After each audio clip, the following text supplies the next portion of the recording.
Hello and welcome to Garrington's latest UK property market review. There may have been a chill in the air over the last month, but there has been plenty of heat in the UK property market. The momentum we reported last month has continued to build at a rate not seen for several decades, which has led to a number of records being broken. Across all sectors of the market, the trend is a uniform one: lack of property for sale, insatiable demand, and rising prices.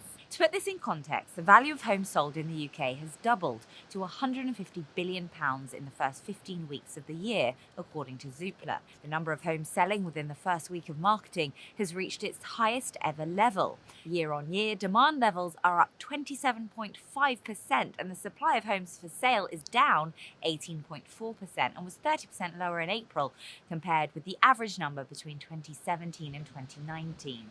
Delve deeper into data from both Zoopla and Rightmove, and there is evidence that the supply-demand imbalance is most chronic for 3 and 4 bedroom family homes. In places where this trend is most profound, such as Scotland and the Southwest, is also where market conditions are the most competitive, with multiple buyers chasing each new listing.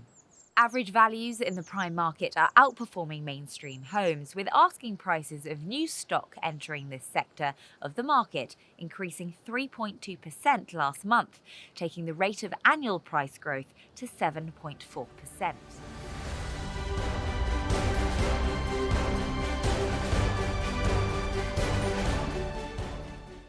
Across Garrington's operating locations around the UK, some of the questions posed by buyers are: how far will prices rise and for how long? Historically, the property market has been intrinsically linked to changes in the economy, and yet in a year where GDP recorded the largest fall in 300 years, the housing market has just recorded the highest monthly rise in average values since 2004.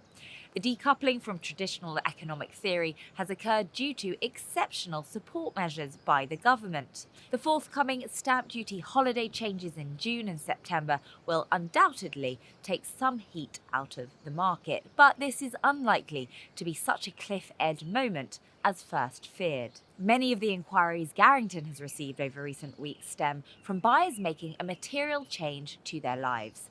Most cite the stamp duty holiday as a nice to have rather than a need to have, and their personal motivation for moving goes much deeper than a one-off tax relief. There appears to be rising levels of determination and confidence to proceed with moving, and indeed with wider spending. The PwC Consumer Confidence Index is at its highest level since the index started in 2008. The first quarter of 2021 marks the first time the index has been in positive territory since pre-pandemic. A number of housing market price forecasts have been revised upwards over recent months. The cumulative consensus forecast is now for average values to rise by 15.6% over the next 5 years.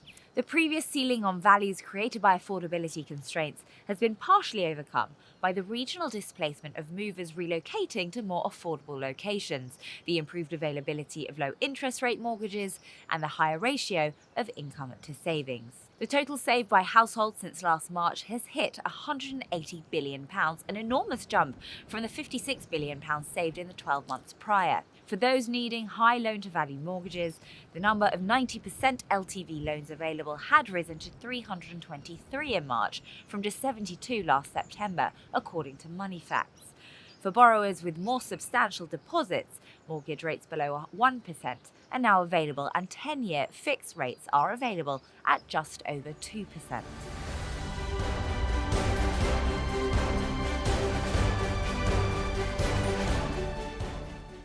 Whilst regional housing market variations will always exist, in the short to medium term, overall market conditions seem likely to remain strong, fueled by confidence, lifestyle switching, and access to funding.